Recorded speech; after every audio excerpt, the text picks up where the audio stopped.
Hello there guys, it's Captain Invisible here and welcome to a quick video regarding my new rule set, which is the Realistic Armies rule set.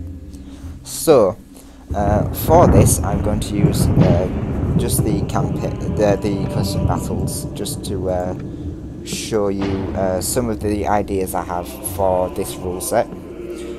These rules aren't set in stone and are certainly flexible enough for people to change and update if you're in their own games. This is just a generally speaking a little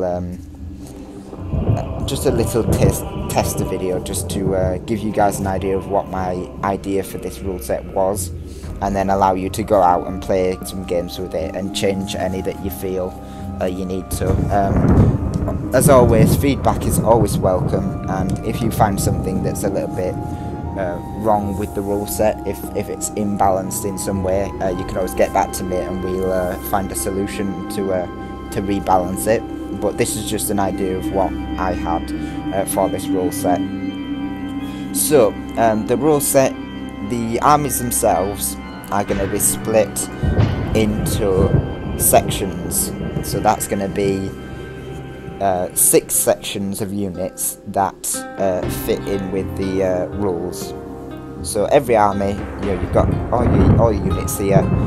You need to look at the army and split it into sections. So we've got the knightly section, which are any units that have the term knight in them. So that's these guys for the Holy Roman Empire would all be classed as knights. And for the knightly section, you are only allowed a total of 4 knights. So that could be 2 of each. You could have 3 mounted, 1 dismounted, or you could end up having 4 mounted and no dismounted. Or you could go the opposite way, you could have 1 mounted, 3 dismounted. Or you could just go all out and have 4 dismounted knights. As long as you're only having a maximum of 4, and even then you could mix up your infantry. You could mix it up cavalry-wise. It doesn't matter as long as you're having a maximum of 4. Oops. So that's the knightly part.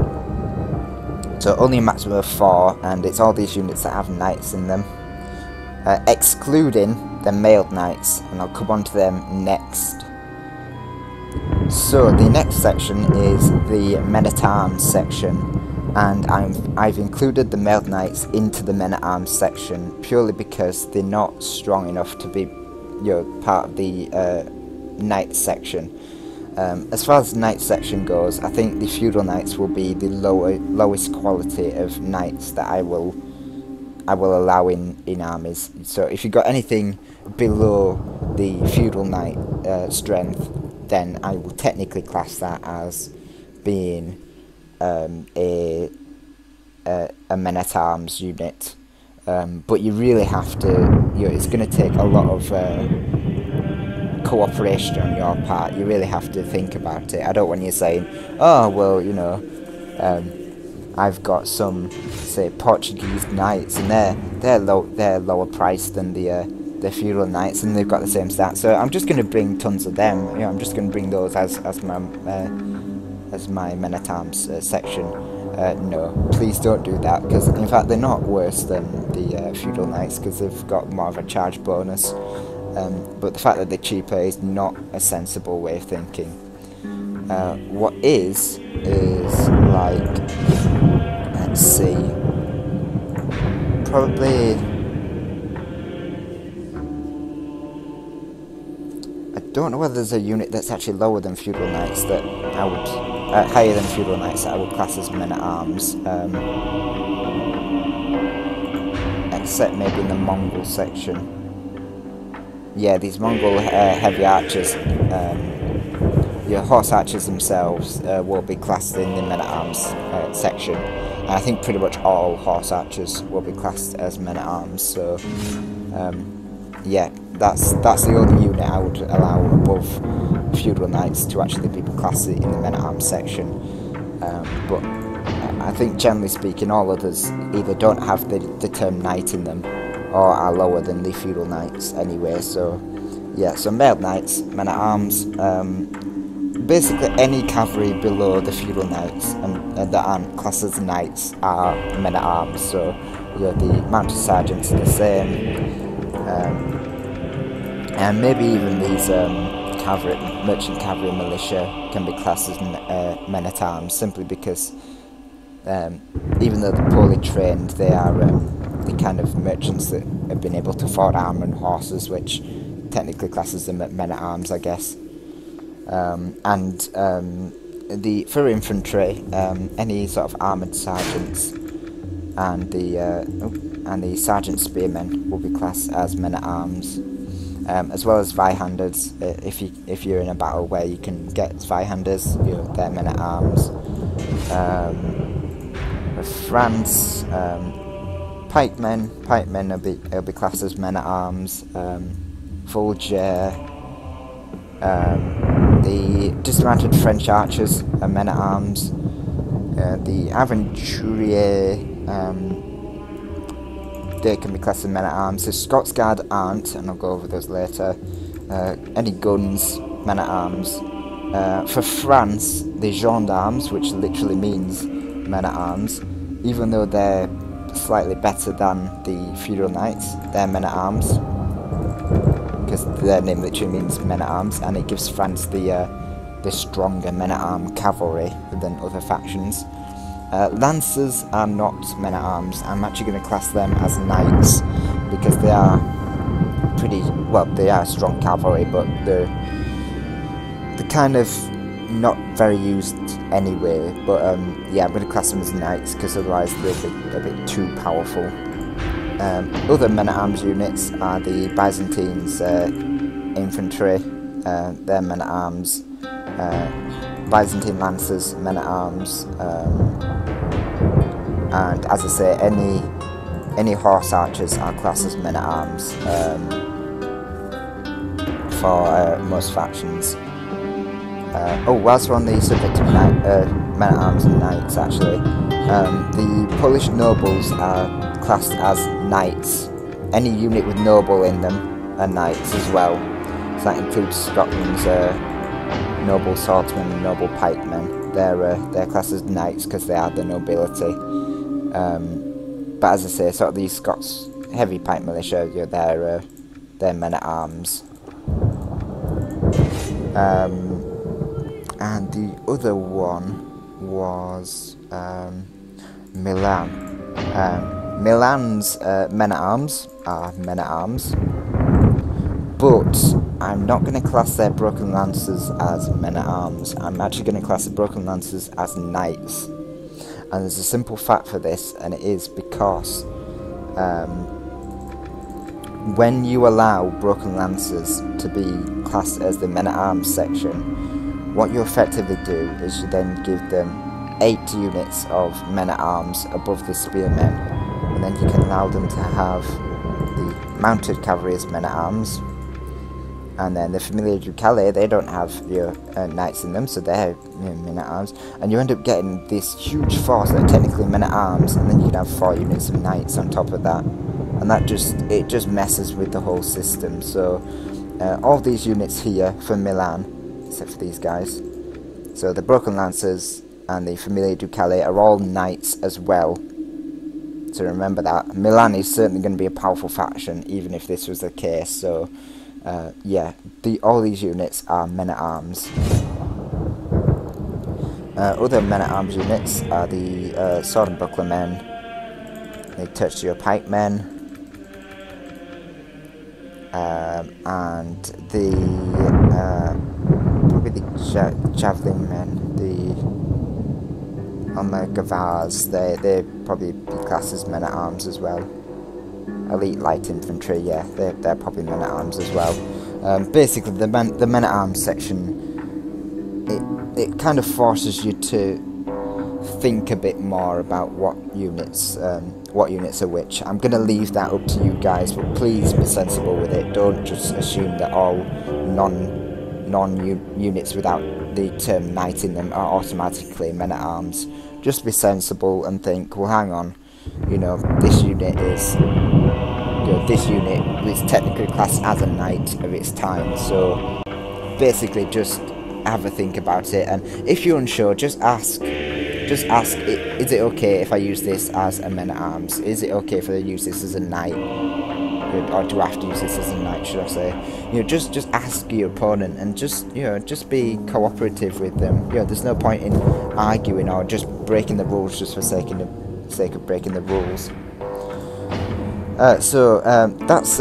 That's knights and men-at-arms. I'll create a little army for you just to show you what I mean by these. The levy section is pretty simple. It's just any unit with the term levying on militia. I was going to include merchant cab militia in. I might still do that. Yeah, any unit, including all the archers. Any missile unit that doesn't have militia in, like the standard crossbowmen. Again, ask your opponent, but I think crossbowmen will be okay to go in the militia unit section, along with Scotland's archers, except for the noble Highland archers. Again, the noble Highland archers I'm actually going to allow in the men-at-arms section, not the knight section. So don't worry about bringing those guys and thinking the knights. But yeah, Highland archers are going to be militia. Highland pikemen, militia. Scotland has a lot of these Highland units. They're all going to be militia. Except for the Highland nobles. I'm actually going to class them as...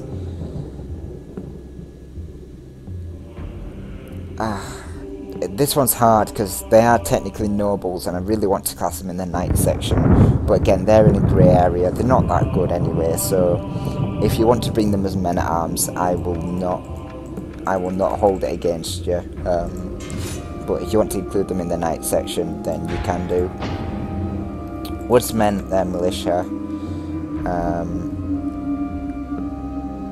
Probably Lithuanian archers I will count as militia. These guys probably men-at-arms, simply because they are dismounted versions of the cavalry unit, which is a men-at-arms. Halberd militia, again, levies. The Byzantine spearmen, again, they're militia. I think it's fairly self-explanatory. If you've got a unit that you Viking Raiders militia. If you've got a unit that you're unsure about, just ask. In fact, whilst we're on Denmark, Norse swordsmen. Men-at-arms, Norse axemen and men-at-arms, and the Obershire are also men-at-arms, but again, these guys are the knights. And the dismounted housecarls, I'll go over in a bit, because they're a bit... I was unsure where to place those guys, because historically they were guards, but I don't know how I don't know how their history has changed since then, because it doesn't say they are guards, but I'll probably go over them in the guards section later on. So those are your main sections, the knights, the men-at-arms and the levies, and you can create a pretty decent army based on them alone. But there are a couple of others I want to go over with you. The next one is the order units, so the Teutonic Knights, the Templars and the Hospitallers, and then there is the Hashashim, where they're gone, Hashashim, and the Battlefield Assassins of Hungary are all order units. Basically, any unit that you have to get from an order building in the campaign, or you think should be classed as an order unit, we will allow as an order unit. Knights of Santiago, where have they gone? Knights of Santiago, again, an order unit.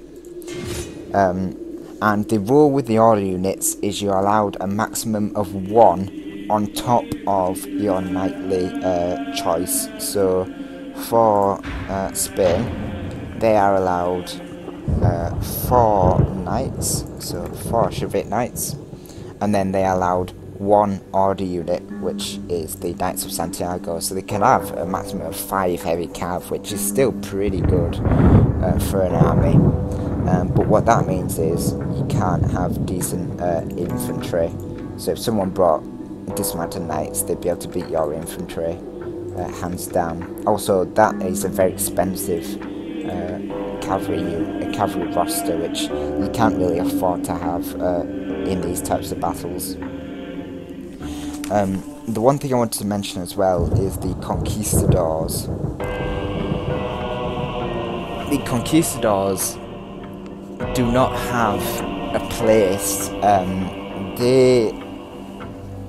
When you play campaign, the Conquistadores are units you get from the New World, and you can't recruit them in Europe. So, with regards to that, I'm actually going to include the Conquistadores as part of the Order units. They are an elite force that you basically can only recruit from the New World, and therefore you're only likely to only ever be able to bring one of them. So with regards to dismounted Conquistadors and mounted Conquistadors, you're only going to be able to have one of them. Whilst we're on the subject of Conquistadors as well, the Venetian heavy infantry, I've been racking my brain about this for a while, but I think I will allow Venetian heavy infantry to be part of the men-at-arms class. Their morale is pretty shoddy, and they don't have any real... I mean, they are pretty damn strong infantry. I mean, they are really, really strong. But against the cavalry charge, which, these armies are going to have quite a lot of cavalry in them, you're not going to be able to do very well with them. And as I say, the morale is pretty shoddy. So I thought, since they didn't have any anything knightly about them, I would class them as men-at-arms. If you guys want to change that rule, if you guys want to class them as knights, please do. I'm not going to tell you not to do it, but for now, I've classed them as men-at-arms. If they become a problem in later games, I will definitely change my mind, but for now, I want to see what they're like as a men-at-arms unit. So the next section is the Mercenaries. And the Mercenaries are any unit that is part of your mercenary list, so religious fanatics and Lancashire pikemen, and also Pavise Crossbowmen. So I'm putting Pavise Crossbowmen into the Mercenaries unit slot, and there's a good reason for that. A while back I was doing some research on the 100 Years' War, and the French used mercenary Genoese crossbowmen as their missile contingent. They didn't bother with their own crossbowmen, they just hired Genoese mercenaries. And the Pavise Crossbowmen remind me way too much of those Genoese mercenaries, that I decided that I would just allow them as mercenaries, and you can bring them if you want. The mercenaries rule is a maximum of 3, so you can bring a maximum of 3 Pavise Crossbowmen if you wish. But I did not want massive spams of them like the usual 5 people bring, because those games just end up being a massive stale skirmish slugfest. So yeah, a maximum of 5 Pavise Crossbowmen if you have Pavise Crossbowmen. However, if you have the Pavise Crossbow Militia, because they are a militia unit, they have been raised by your own forces, so they are classed as men-at-arms. So you can bring... Oh no, in fact, militia should I say. They're classed as militia because they've got militia in the name. So you can actually raise as many of those guys as you want. Again, I might change that rule, but for the sake of Sicily, they have both the Pavise Crossbowmen and the Pavise Crossbow Militia. So you can have a maximum of 3 Pavise Crossbowmen, and then you can have as many Pavise Crossbow Militia as you want. And then other mercenary units, I'm going to controversially, I'm going to make the Stradiots a mercenary unit, simply because they are they were used by a lot of armies at the time. The Byzantines used them. I'm pretty sure Hungary used the Stradiots were basically mercenaries from that area. So the fact that they are part of the Venetian roster does not mean that they are units that the Venetians should be able to raise themselves. So yeah, Stradiots, to curb their wake of disastrous intent, they will be classed as mercenary units. So a maximum of 3 of those guys. And then yeah, as I said, any other unit that was kind of let's look at France, any unit that's classed down here, past all the artillery, is a mercenary unit. The Turks have quite a lot.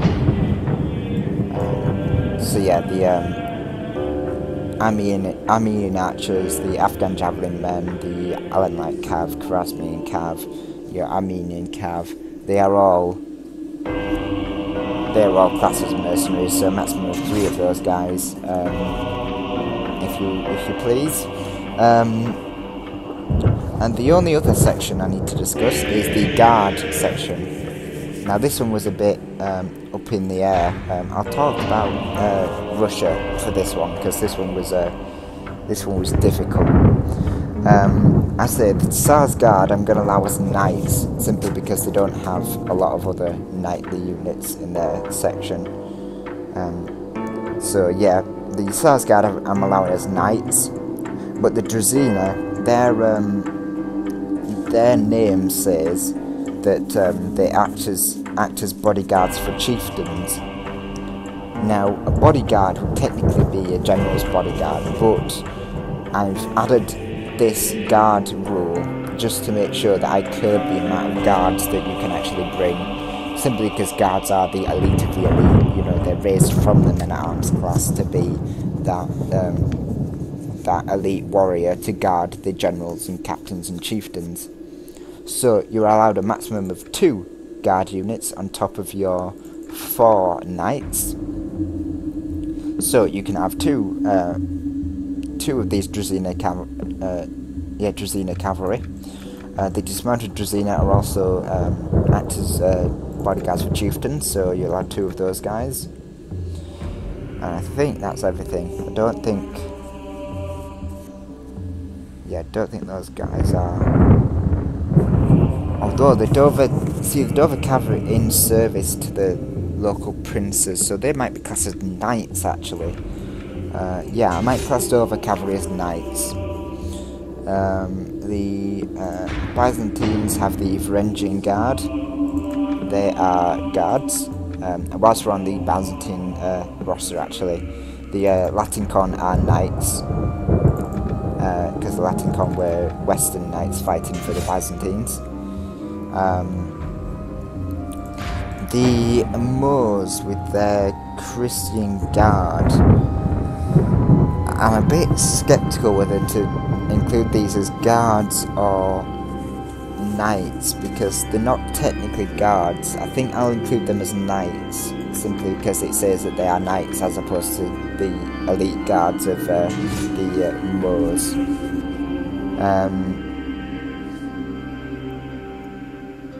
And then there's the Scots Guard of France, so they are guards. Part of the French King's Guard. I think, so for the Khan's Guard, yeah, Khan's Guard, again, they're classed as guard units. But funny enough, this is the funny thing about guards, and I'll use the Mongols or the Pyramids, should I say, as an example. You get your general, you can have your maximum of 2 guards, and then you can have your maximum of 4 knights.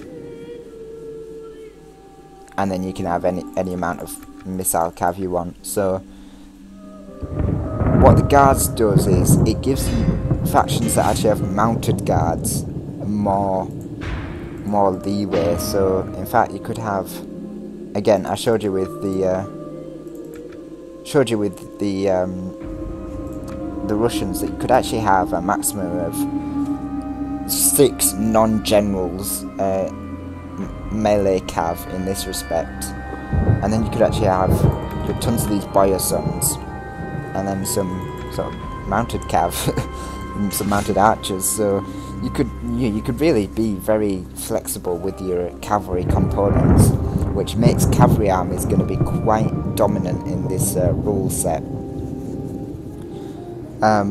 So yeah, that's guards in a nutshell as well. Again, if you're unsure what classes as a guard, let me know. Oh, in fact, before I forget, the housecarls, I'm kind of going to include them as guards because they don't really have a place in the army otherwise, and I think due to their history, having them as guards would be sensible for the Danes.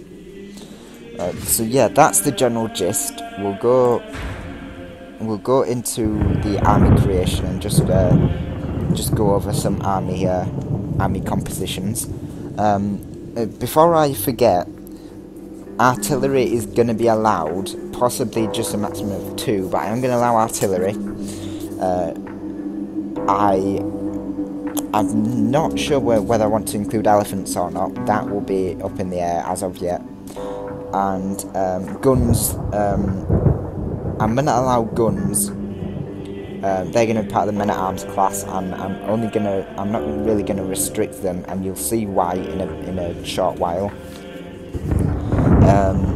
And again, I'm not sure whether I want to restrict the amount of cavalry you can bring. Elite Legionary, I suggested just doing a maximum of maybe 8-3 cavalry, but that kind of defeats the whole point of having sort of mounted archers for other factions. So I may do a maximum of 8 cavalry, or I may do a maximum of sort of 10, but I want cavalry armies to be popular but not massed heavy knights. You know, I'm restricting the amount of heavy knights you can bring so that you are forced to bring weaker cavalry. So whilst creating an army, the money for the armies is going to be either 10 or 12k, and you'll see why in a short while.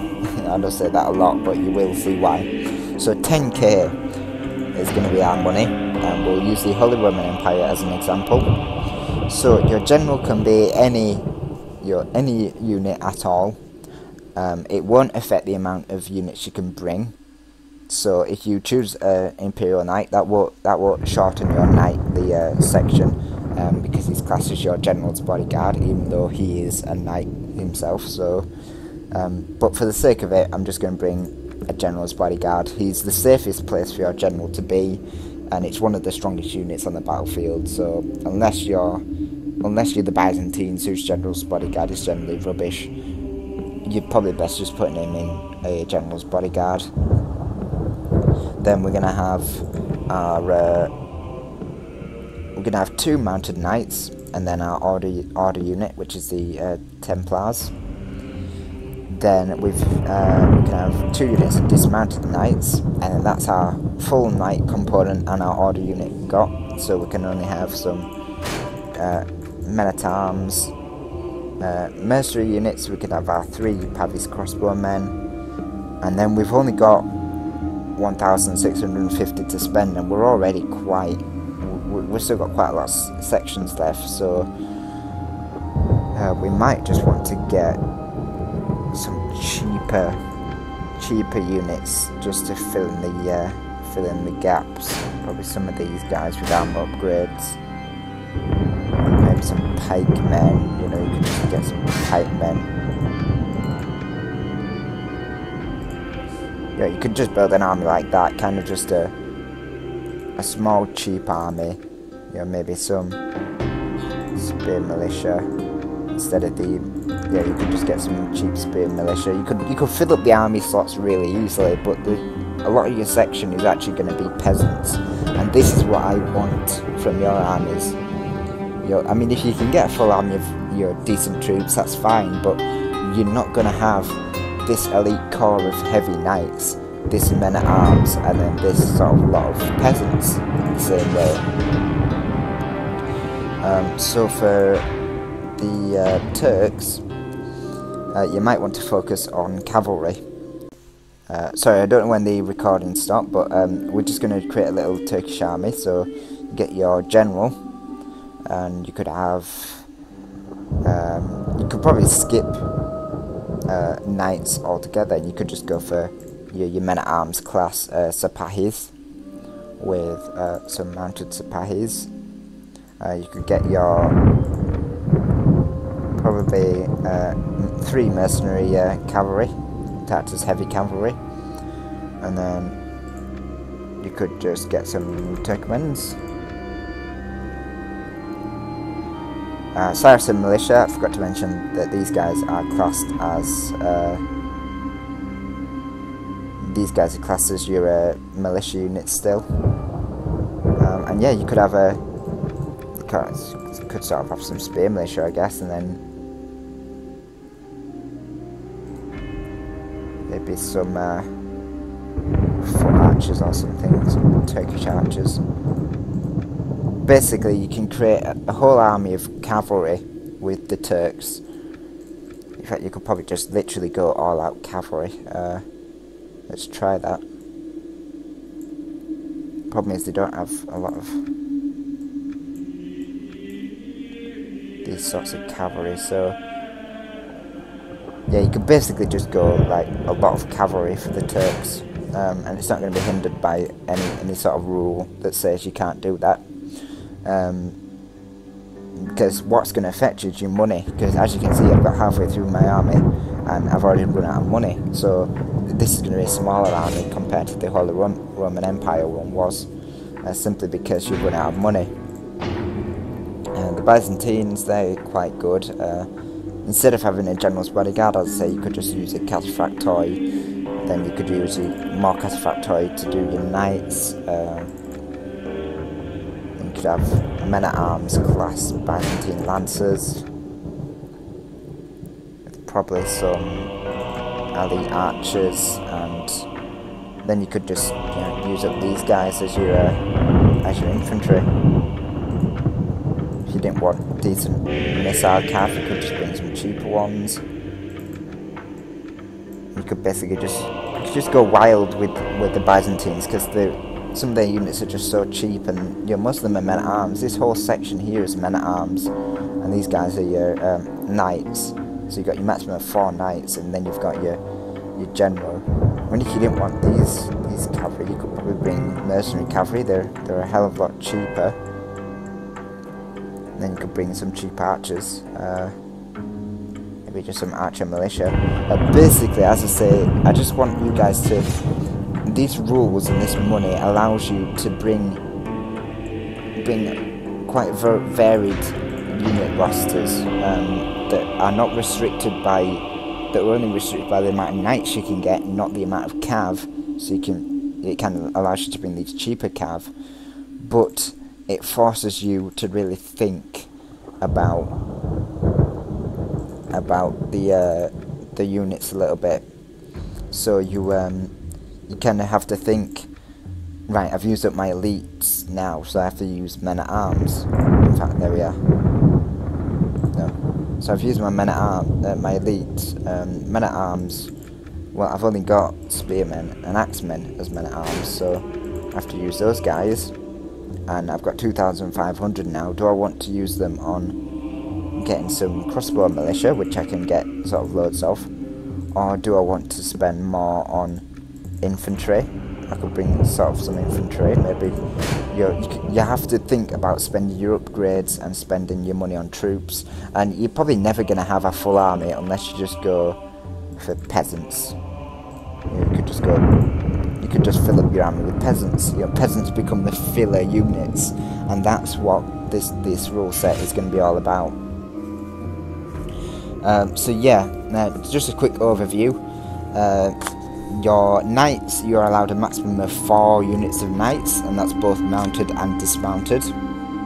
Your men-at-arms class units are anything below either the Milanese, for infantry, the Milanese men-at-arms, anything below those guys, or for mounted cavalry, anything below the skill level of feudal knights, bar from mounted mounted archers. All mounted archers are classed as men-at-arms. For the levy troops, any unit with militia in its name is classed as a levy unit, and you're allowed as many of those guys as you want. You're going to need them to fill in the gaps of your army. Order units are your Templars, your Hospitallers, your battlefield assassins, Hashashim, Teutonic Knights, Knights of Santiago, Conquistadores. Any unit that is classed as part of an order or a special elite group is going to be classed as an order unit. Mercenaries, including Pavise Crossbowmen and the Stradiots, you are allowed a maximum of 3. And that includes all the mercenaries sort of in the army unit roster. Back to levies, militia crossbowmen classes, Pavise crossbow militia class as levies, so you can bring as many of those guys as you want.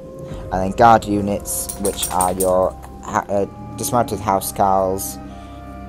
Mounted housecarls are allowed as men-at-arms, but I think dismounted ones were part of the King's Guard, so you maybe allow those as guards, but again, you can change the rules as you wish.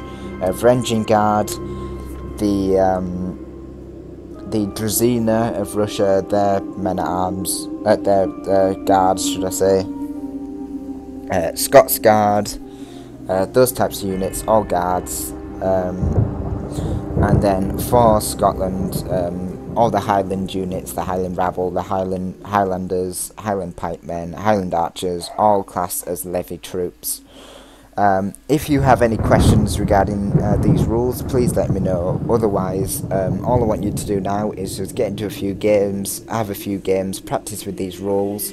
Money, I only want to be either 10k or 12,500. If you are playing with 15k, it won't work as well. So please just play with lower money settings.